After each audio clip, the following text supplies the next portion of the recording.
Thanks, Katrina. Now, the 2015 Cape Minstrel Parade is finally done and dusted after weeks of uncertainty. Arts and Culture Minister Nathi Mthethwa said the annual Cape Town Minstrels Parade has a role to play in the construction of a united society. The parade was eventually held 3 weeks later. It is traditionally held on January 2, known as Tweede Nuwe Jaar, but this year it was postponed for religious and other reasons. It was rescheduled for January 5, but the date was postponed for logistical reasons then. It was the first time that the parade was organised by the minstrels. The City of Cape Town gave the committee R2 million to organise the parade, but last week expressed concern over the state of readiness. Now, the director of the Cape Minstrels and Carnival Committee, Patrick Brink, joins us in our Cape Town studio to give us his views after the parade. A very good morning to you, Mr. Brink. Thank you for joining us. Good morning, Eben. Thank you for having us once again. 17de Nuwe Jaar is what they call it in Cape Town. What has been your reaction to 17de Nuwe Jaar? Well, it's a day that wasn't in the plan, but it happened, and it happened successfully. People lined streets 2 days in advance prior to the march, and it went off well. Contrary to all the negativity we received in the week running up to the event, but I think it went off well. I want to ask you about your reaction to the City of Cape Town, who at times doubted and continually did right until the last minute about your state of readiness, is what they called it. Your reaction to that? Yes, Eben, if you remember the last time we had the discussion, I said we meant to have been partners in all of this. And again, the city's total disbelief in us as an organisation and our readiness, I think we've all put that to bed. We've shown our absolute commitment to this process and to get it done. And I think again, we've absolutely done a wonderful job.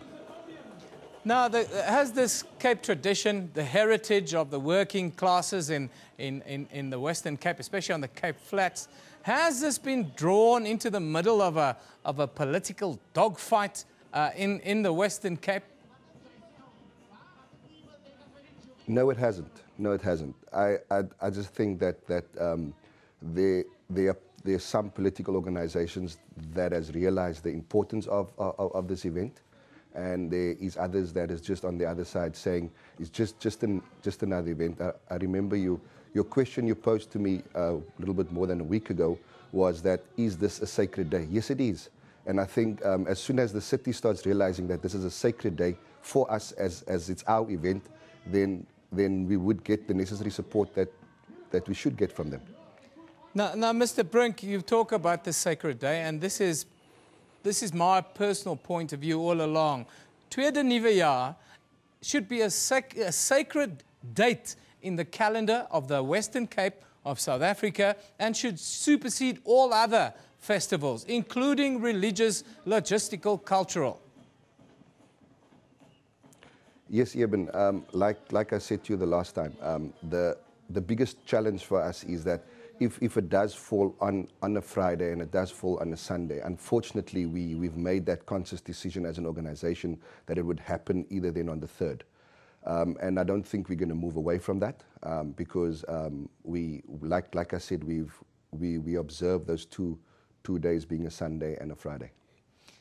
Now, going forward, what would you like to see both at a provincial and national level in order to not deal with the kinds of issues that you've had to put up with after New Year's Day in the run-up to the event? We would just like the necessary respect as an organisation, and then, of course, all of the support. I think it's important because I think we've sort of taken over as of November when we signed this historic agreement, and I think we did exceptionally well to put together four marches in the space of a month. So I think going forward, we would just need all the role players to start trusting us as an organisation and not have this bickering that's going on behind the scenes, and just say, you know what, this is yours, this is the support we're going to give you, and this is the way we're going to assist you in putting this thing together.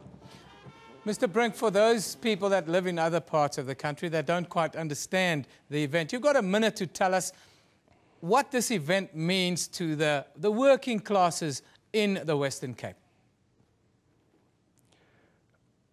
Man, it is just down to heritage and a culture that has been around forever.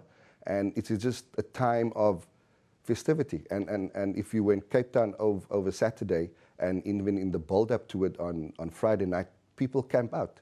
People line the streets the night before, sleeping there just to get the best spot. So it's an event that needs to be recognized for what it's worth and the value that it brings to the city of Cape Town and to the broader South Africa. Thank you very much, Patrick Brink, who is a director of one of the most colourful events in South Africa. Went off this weekend almost incident-free, but only one stabbing, but that seemed to be an isolated incident. Thank you once again for organising a fantastic event and joining us this morning. Thanks, Eben.